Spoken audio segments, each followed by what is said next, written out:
Hey, you're watching the Sideman Show, and I'm your host, Bear. Today's guest is awesome. Are you ready? No, I mean, are you ready? Are you really, really ready? Okay, I get it. All right, here we go. Don't have to get all angry about it. Here.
All right, welcome to the Sideman Show. We have a very, very cool show today. An immense drummer. This guy is incredible, Mr. Todd Sucherman. How you doing, Bear? I'm doing great, buddy. Well, thanks for having me today. Well, I'm excited to have you on here, and I know I'm thankful for your time. I appreciate you taking this time out for us. I know you're busy. Let's just get right into it here, man. I'm amazed. I was reading your bio, and man, I mean, you've worked with everybody. I've been very, very fortunate, and I've worked very, very hard. But I haven't worked with everybody. There's still a lot of people I'd love to work with. So I'm just trying to keep busy. Who's on your short list? Who's on your short list of people you'd love to work with? Oh my goodness, Peter Gabriel and Sting were two that I always wanted to play with. I just love making music. Whenever the phone rings, if I'm able to do it, doesn't matter who it is, I will say yes. You're a good man. I had advice given to me years ago when I got to Nashville, and it was from Chet Atkins, and Chet said, "What do you do, son, when somebody says, 'Can you play mandolin on this gig?'" I said, "Well, I tell him I don't play mandolin." He goes, "Wrong answer. You tell him I'm the best damn mandolin player you ever heard. I'll be there for the gig." And then he said, "You go out and get a mandolin, and you learn 3 chords, or you learn their songs until you got it, and you go do the gig." That's how he thought. It's always a shame to say no. I hate saying no to things, but the best reason of saying no is because you're already working. That's it. Well, I'm going to read down the list here a little bit, if you don't mind. Is that okay? Sure. All right, we got Brian Wilson, Imagination, and the Brian Wilson on Tour DVD, Getting In Over My Head, along with Paul McCartney, Eric Clapton, and Elton John. 3 hacks. Just 3 hacks. Fairly legendary. They're slightly legendary. What was that like when you did that? The funny thing is that all 3 of those guys had already recorded their bits by the time I came in. I sort of underdubbed the drums on a majority of that record. So it was kind of fun to play along with, hearing those guys in the cans, their parts as they were going to appear on the record. So that was a thrill. I mean, that was more of a thrill that way than recording the bits to a click track and then getting a copy of the record when it's done a year later. Right. So that was a fun experience and very exciting to know that I was going to appear on a record with those fine gentlemen. Yeah, they are fine gentlemen too. I'll tell you, there's a lot of great history there. It would have been better for all in the room at the same time. That would have been more of a thrill. Well, yeah, of course. Just to stand. Well, yeah. Just to, can you imagine back in the day, man? I mean, they all used to be in the same room together. I mean, you watch how the Beatles put everything together, and you can really see where McCartney got it. Frankly, I miss that. I mean, we live in an amazing age where we can, email and upload files to each other. But I do miss the feeling of having a bunch of musicians in one room, making it happen at the exact same time. I mean, there's no substitute for that. You could sit by yourself and perfect your tracks and edit them and slide things around and send them in so they're crystalline and perfect time. But there's still nothing like a bunch of guys playing together. That's really the magic.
Now, I've done sessions both ways, where you're overdubbing track by track, or you just, and I love the sessions where everybody's in the room and you're looking at each other. Well, we did the Brian Wilson Reimagines Gershwin record like that. I went in December of '09, I think it was. And it was basically 10 people playing live at Ocean Way in Los Angeles. It kind of hit me hard that I don't experience this very much anymore, and I hadn't experienced it for a long time. And though I was thrilled and happy to be there, I mean, there's 10 people playing music, no click track, Brian yelling out arrangement changes and what he wants in between takes, very, very exciting stuff, and that's how we used to make records. And I kind of miss that the way, an old retired ball player must miss playing ball. Yeah. Sadly, at least for me, and probably I can speak for most people, it just doesn't happen like it used to. No, it really doesn't. I'm an old tape head, man. I came up cutting quarters and stuff like that, so I miss it. You're scrubbing the tape across the head till you find the spot, stuff like that. It's an art form that's just gone now. There's a few people here in Nashville that are really good. Vance Powell's probably one of the greatest in the world at it. I mean, that definitely is a skill, and always was a terrifying moment when the engineer would grab the razor blade. Yeah, truly. Are you sure? Are you sure? Yes, right there. Yeah, that's it. Okay. Get out the white stick. Okay, here it goes. Oh my God, yeah, I know. You know what though? That wasn't it fun back then though. Because you had to get it right. You had to play well. And we were high. No, just kidding. Oh yeah, no, that's I don't remember those days, but that you speak of. Of course not. If you do, you weren't. Those were different people, not us. Yeah, everybody else. No, I really didn't get into that. I just, I experimented around, and I did Inhale, but I never really got into it like some people. Had to wake and bake every day on the bus and. Oh no, that's a whole different thing. But I'm back in my 20s. I could have a couple puffs and listen to Mixdown, and then all of a sudden, the hi hat is definitely too loud. But I can't do that sort of stuff at my age anymore. At the age of 42, that stuff makes me crazy. I'm 48, so I know what you mean. I couldn't even imagine doing that anymore. There's something that's young person's fun. Yes, it is. That's for all you young tigers out there. You go have your 4-foot power hitter bong on the bus. That's more power to you. It's nothing I want to do. Just say no thanks. It's more polite. So tell me, now we have a mutual friend that you played on his record, Peter Cetera.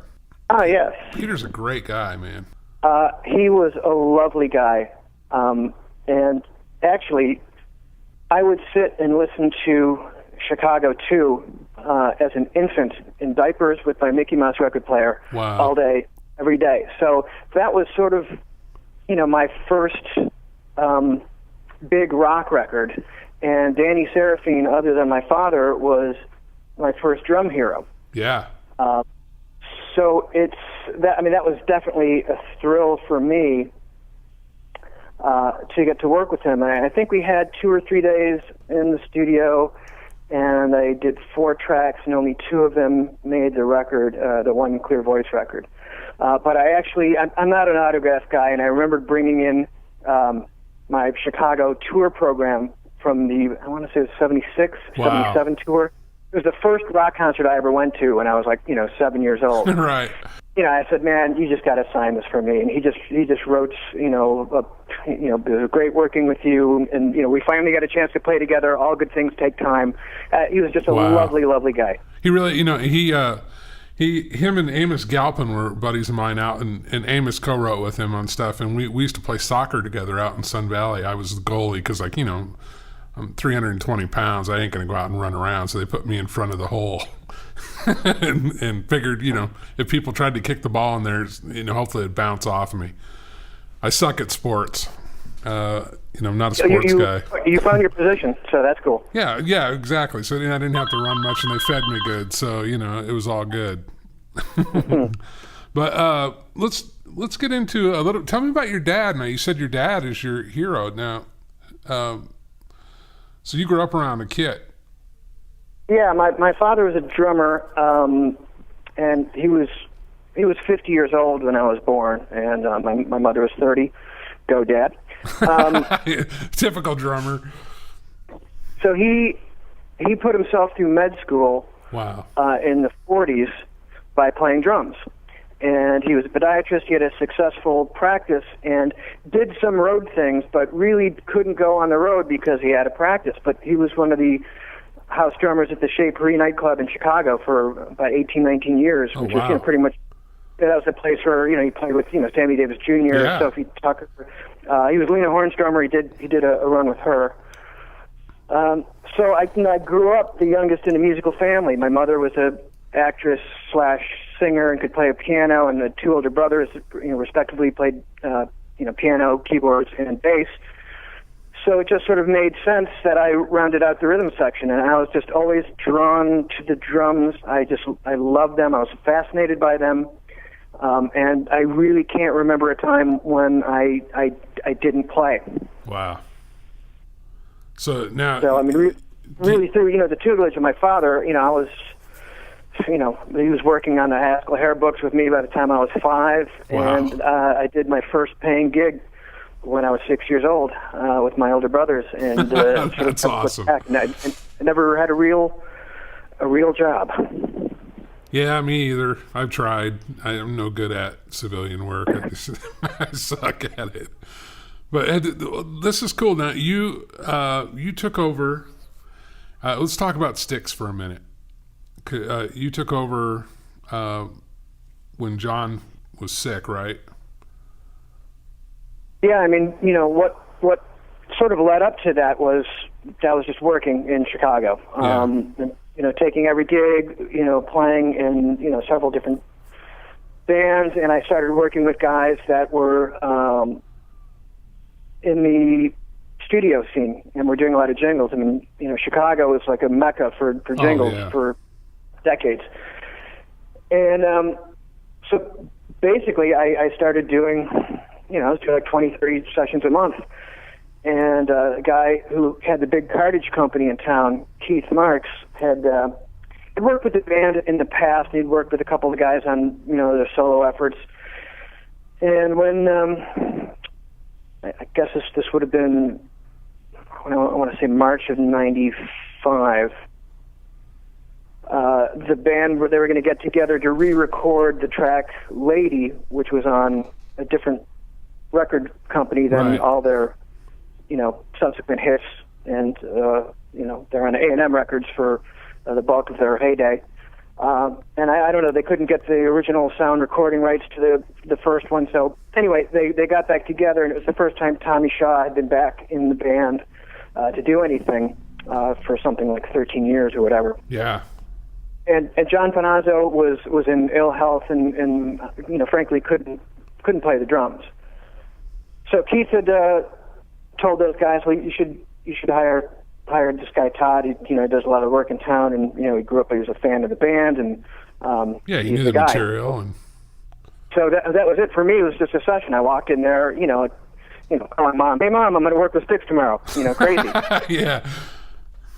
Yeah. No. So I went in there, and basically it was a ghost drum situation. I'm not credited on the record, and I went in and I had to play, pretty similarly to what John played. I think I snuck one little lick in there. Had to put your mark on it so it was you. Yeah, and, why not? That was it. It was a thrill. Shook their hands, and off I went, and on to the next thing. Then those guys gave me a ring in February of '96.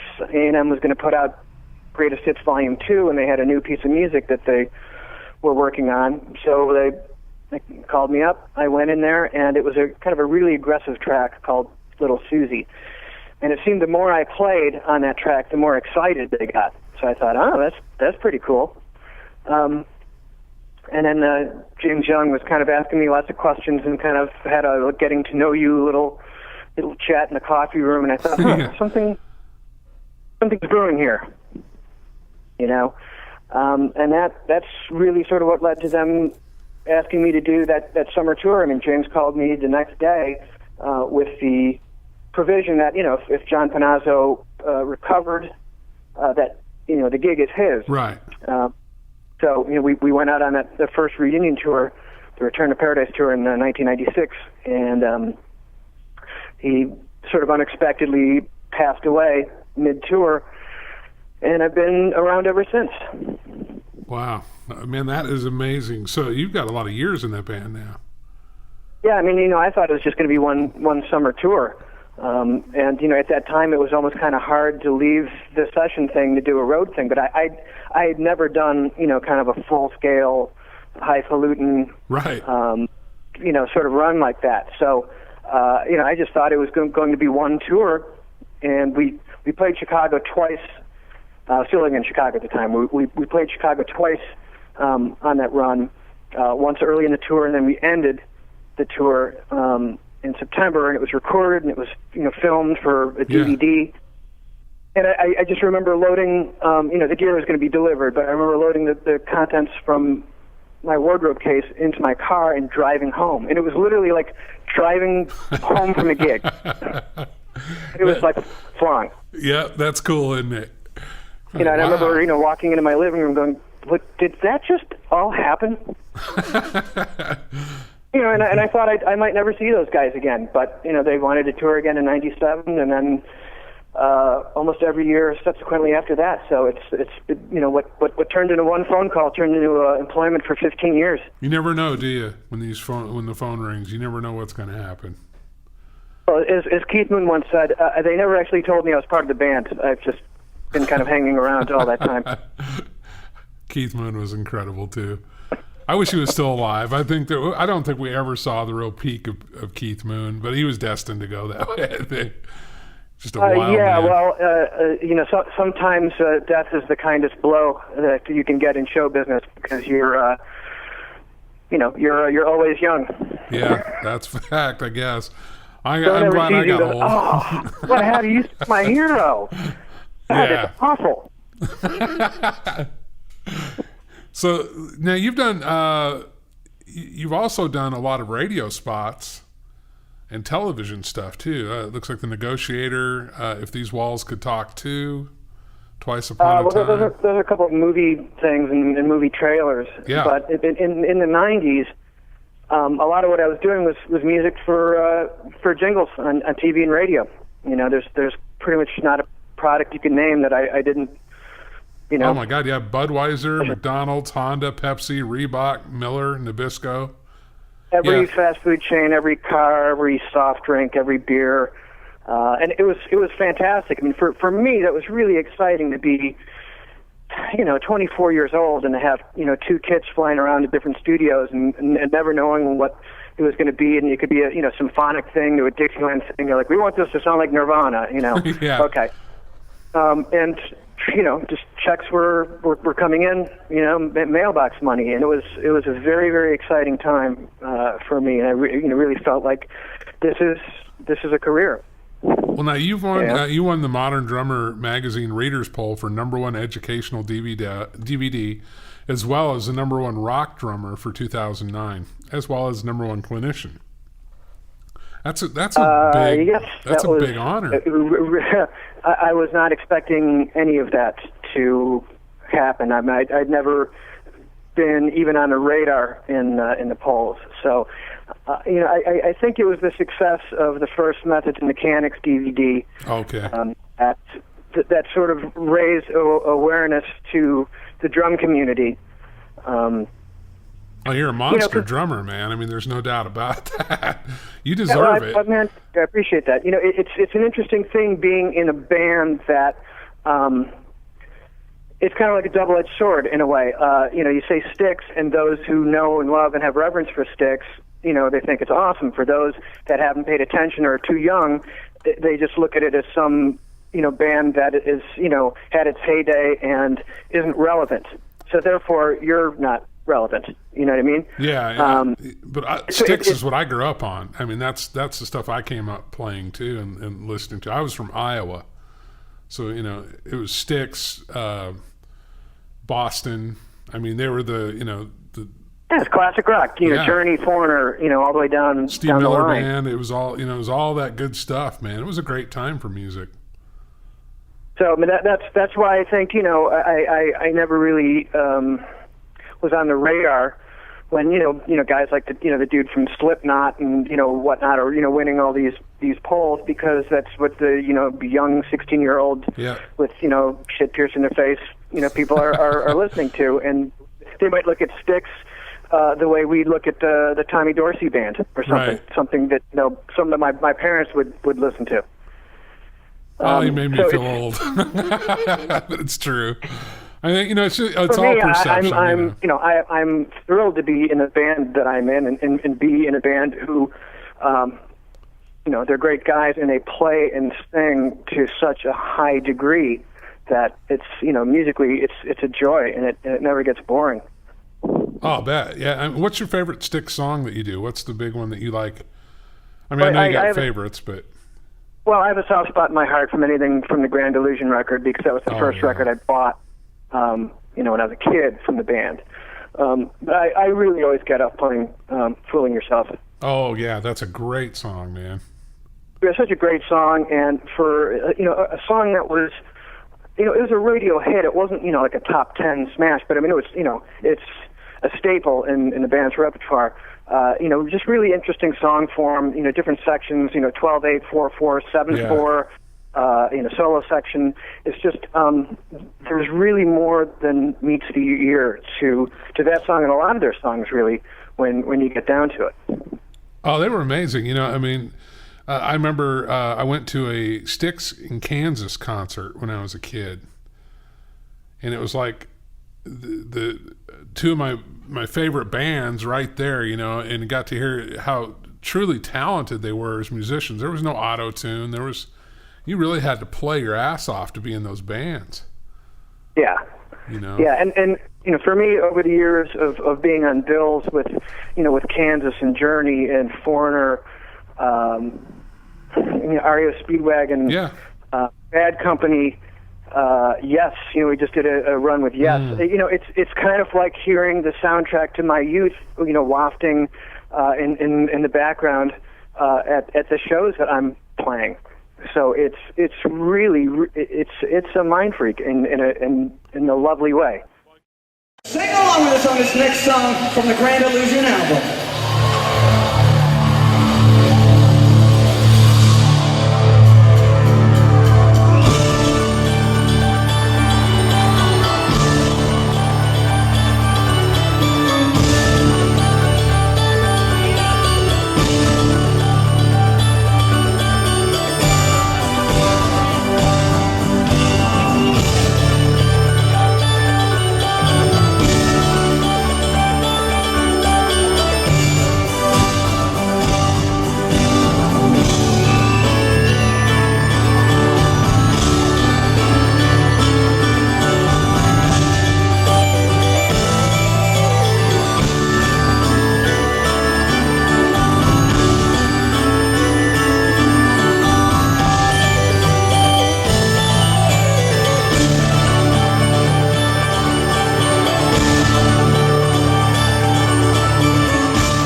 Well, you kind of just answered the question I was going to ask you. It was like, yeah, do you ever have those moments, and I'm sure you do, where you just go, wow, I'm up here, I'm playing this, and it's like, you're with these people that you've looked up to your whole life. I don't care who you are, we all have heroes. Oh, yeah, absolutely. What a thrill that must be, because Tommy Shaw's one of my favorites. In many ways, I can, if I let myself, I could be reduced to, an 11-year-old kid again, and it's still exciting. I mean, you mentioned Kansas. I remember the very first Styx show I ever did, in that first tour in '96. It's in Cedar Rapids, at the Five Seasons. Yeah, I was there. Okay, May 21st, 1996, and Kansas opened up, and I remember walking in the building, and the band was playing Point of No Return, and sold out. The band was slamming, the audience was hopping, and I remember feeling my heart race and telling myself, don't freak out, just go up there and don't play all the songs 10 clicks too fast. Yeah, exactly. I did anyway. Yeah. I just like keep it together now. So that's where you kicked off your touring with them? Yeah, Cedar Rapids, May 21st, 1996. Wow. No, I wasn't at that show. I thought you were talking about back in the day, because that's where I grew up. So I used to go to all the shows there at the Five Seasons Center. That was my first show with the band in '96. Because I had seen them back in the late '70s and early '80s there. It's an amazing venue there too. A lot of bands come there and play. The Paramount Theater was there too. People used to play there. Clapton played there, I believe. And that all got flooded, and they had a flood a couple years ago and just flooded all out and destroyed it. Oh, that's a shame. But yeah, how cool is that? Can we talk about your kit for a minute? Because I'm looking at your kit. This is which gorgeous. One? This one, this one is the Pearl Masterworks. All right. And this may be outdated. I'm sure you probably got new ones since then, because this looks like it was for '08. But man, okay, that would be the latest A-Rig road kit. Wow, unreal. Yeah, I mean the whole thing with the Masterworks is that you design the kit and Pearl will build them. It's their custom division. So pretty much anything within reason they'll do for you. So that was, among many things, what drew me to Pearl is that, you'd have the muscle of, a big company, sure, but you also have the custom shop boutiqueness, and for them to build you whatever you desire. I really dug that combination. Well, you got, the sizes are funny too here. 8x7, 8x8, 10x8, 12x8, 14 and a 16, and two 22x18s, and a 20x14 gong drum. All the toms are sort of standard depths. Yeah. And I have 2/8 because at that time when I ordered that kit, they couldn't make an OptiMount holder for a 6-inch drum, which was my first choice. They are able to do that now, and I have a 6 on the home studio kit. But I went with really the only thing that's sort of peculiar about the setup is the fact that there's 2/8 that are only different by 1 inch in depth. And the second 8 is more of a meaty sounding drum, and the first 8 is cranked up a little bit for more of a Phil Collins, barking, piercing percussive sound. Do you trigger it all, or you just mic? Ooh, no triggers, no samples, no click track, no outside help. There's 5 guys playing rock music. I didn't mean to offend you. No. Because sometimes people do. No offense taken. I just calm figured down, Todd. Come on, we're friends. No, I've never. Why? Unless you're recreating exact idiosyncratic sounds from a record, I think that's the only reason to ever trigger. If you're just triggering sounds because you're sort of lazy and you don't know how to tune a drum and you don't know what mics to choose and you don't have a good engineer and you don't actually work on the sound of the natural instrument that you create, well, then maybe triggers are a good thing for you, And it's idiosyncratic towards the music. I know a lot of metal guys trigger their bass drums because that's a sound. That's the sound. Yeah. But no, I've always strayed away from electronics. I mean, I have an old D-drum rig that I used for sessions and for overdubs percussion, basically out of convenience. Sure. But yeah, I never got too deep into that world. I was way more interested in the construction of drums and the materials and the thickness and the bearing edge cut and the tuning and the head choices, and then being able to play and pull a good sound out of the drums.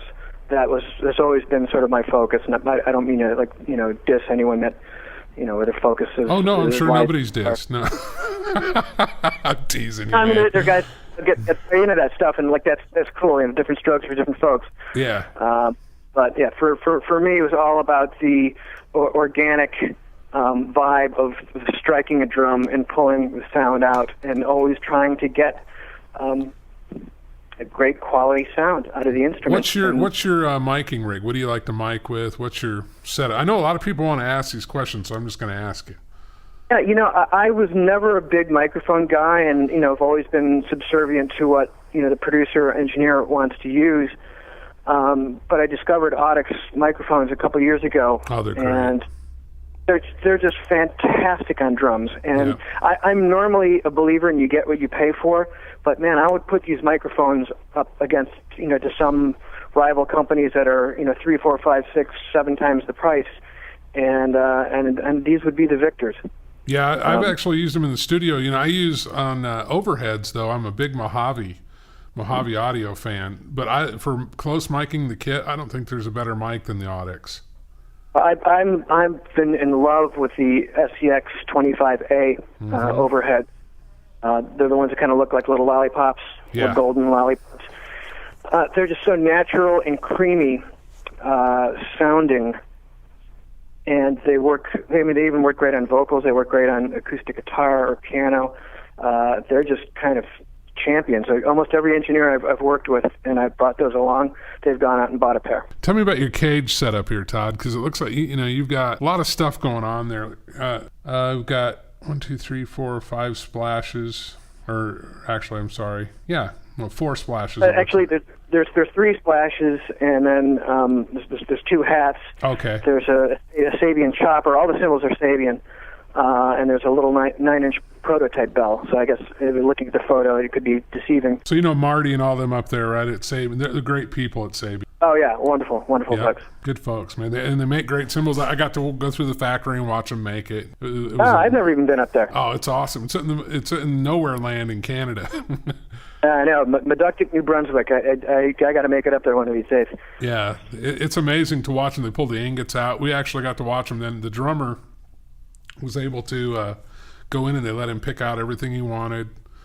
It was just amazing. That factory was incredible. So I'm not a drummer, but and so I'm somewhat ignorant, and I apologize for some of the questions I've asked. No, not at all. But regarding how they make cymbals, you wouldn't even have to be a musician to kind of be fascinated. Oh, it was killer. The art of creating cymbals. They actually have a guy that hand hammers them. They have people that stand there with a little tool, and they hammer the little dimples and stuff into those cymbals. That's not done by a machine. Yep. That was amazing to me. I mean, that's an all-day job right there. I don't know how those guys did it, but the place was just incredible, and they've been running it for a long, long time. They're really good people up there, and a big shout out to Marty up there.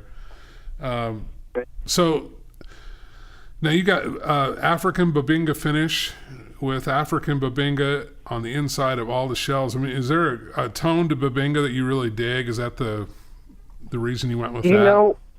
My love affair began with Babinga when Sonar Drums put out their signature series, and I want to say 1980. Mm-hmm. And at that time, that was I think the most expensive drum set money could buy. Yeah. And I had a poster. I went to the NAMM show in Chicago, and I had a poster of that over my bed, when I was in middle school. And it was kind of one of those things where, I hope one day I'll be able to afford, that kit. So just the grain of the wood, and it does have musical qualities as well. That was always the holy grail for me. And, I have several Babinga kits, and that's sort of been, I wouldn't say my trademark, because I'm quite happy to play other drums. Sure. But when it's my choice, that's just there's something about that, and something about having the Babinga on the inside of a drum that makes it seem like a living tree, like an organic thing. It's always jarring for me to see drums that don't have the exact same finish on the inside of the shell as the outside, which are almost all drums on the planet. Yeah. It seems like they stop finishing the drum. We don't have to work on the inside of the drum. That's interesting. That's just my preference, you know. So when I'm able to order what I want, that's exactly how I envision it, you know, perfection in my mind. And it does add a little sparkle to the sound. That's, you know, I was going to ask you too, because it said the snare is 20 ply. Yeah, the snare drum is, you know, so there's some people they don't dig the really thick. I thought I would be one of those guys until I played a couple on some drum clinics, and I was knocked out by the sound of the drum, and it really had a nice smack, a nice chest punch. Sure. And it's just a fantastic drum. So that's what I've been using on the road for the last couple of years. Now, do you carry a bunch of snares with you, or you just pretty much have your I mean, I know you probably carry spares, but I mean, do you have different snares for different sounds for songs, or?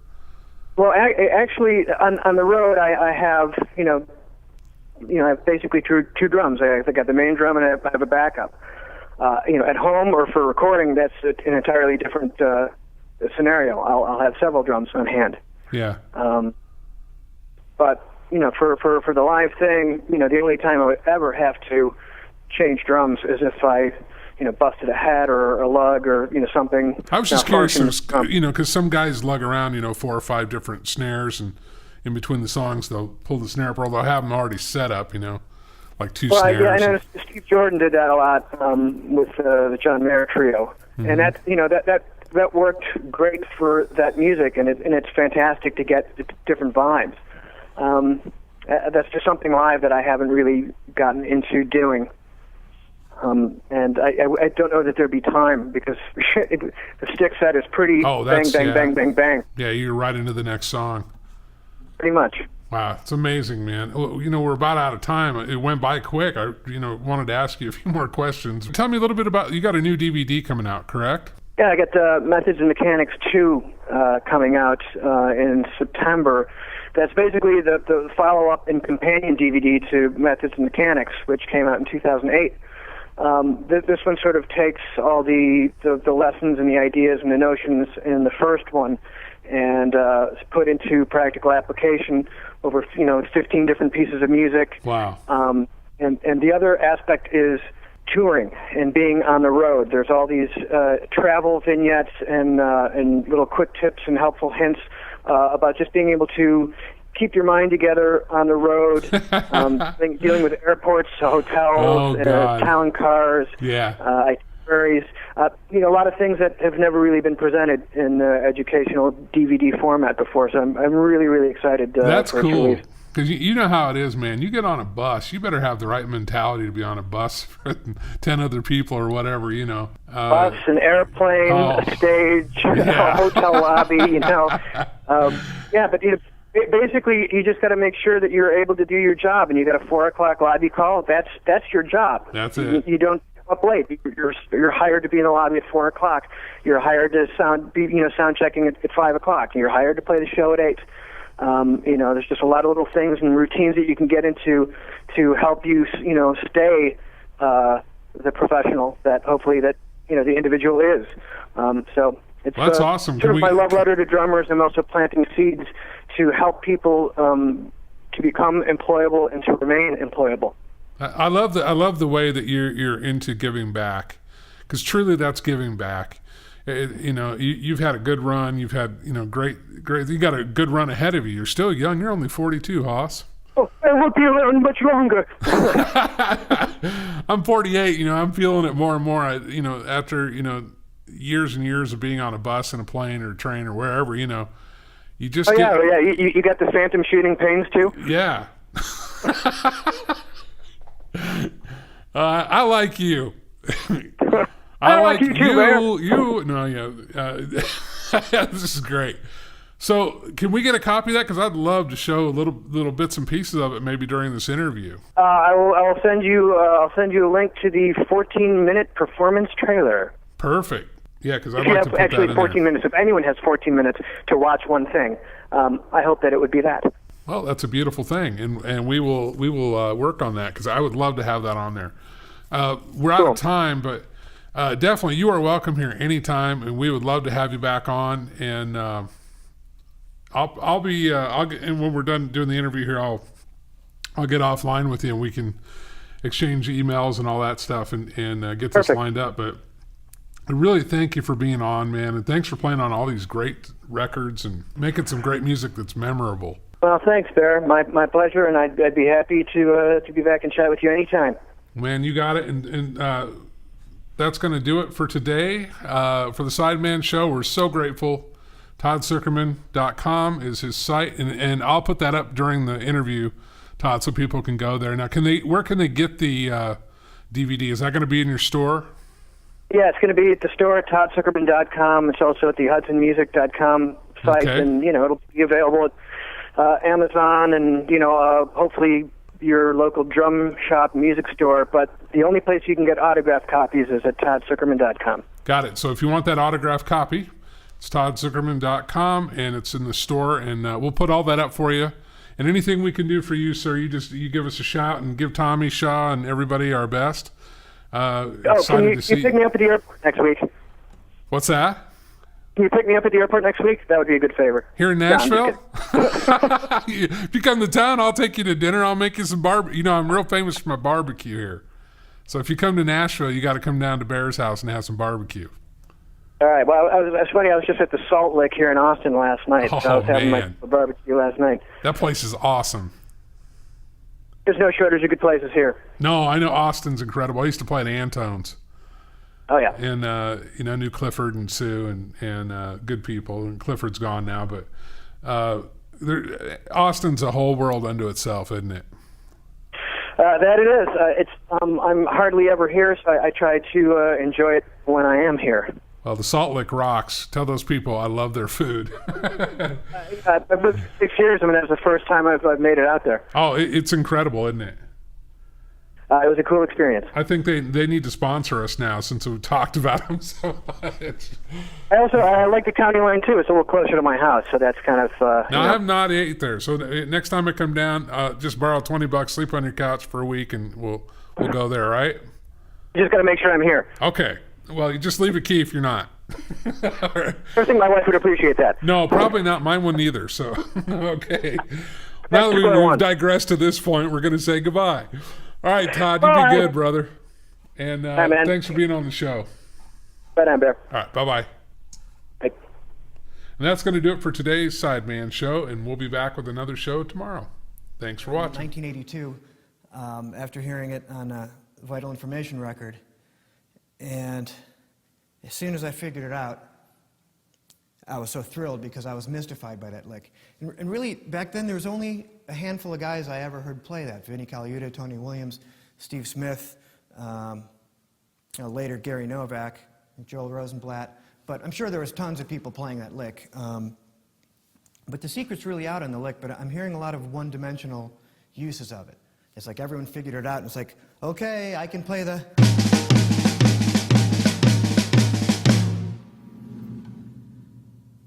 It's such an aggressive lick. If you're going to pull that out, you're essentially pulling out the Tommy gun and spraying the room. You're spraying the area.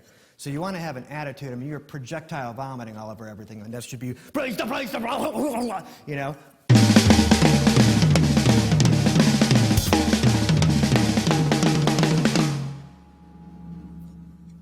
Nothing really kind about that, you know? But there's other ways to orchestrate it other than what everyone seems to be doing now, which is...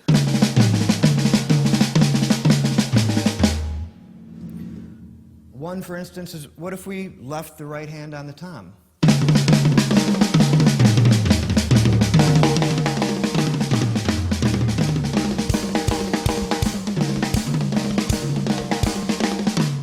mean, that sounds cool.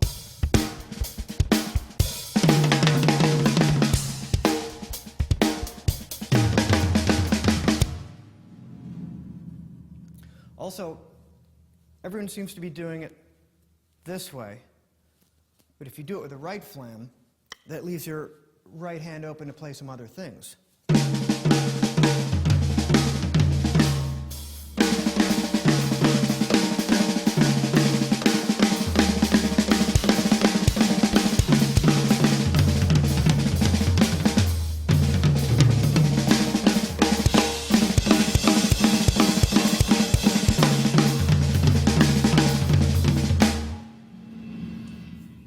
And again, which either way you do it, by adding in a couple comments from the left hand, you can change the shape of it from a straight to you.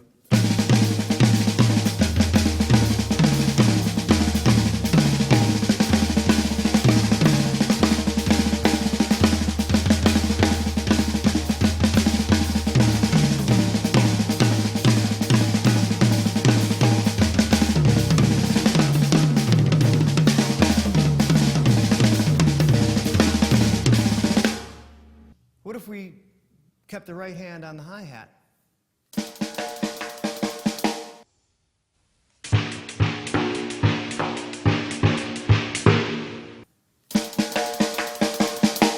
And got a nice flam happening between the bass drum and the snare drum.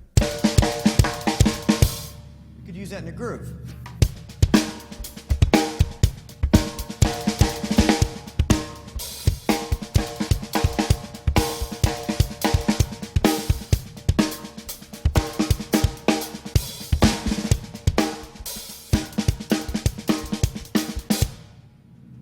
All right, right there, I was phrasing them in fives.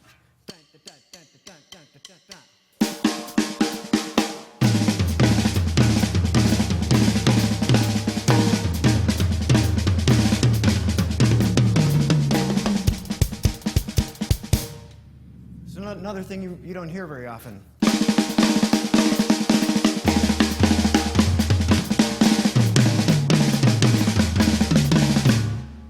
However you want to stick it.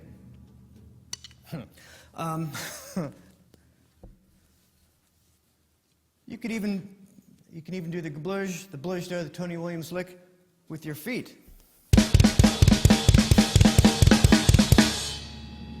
It's up to you.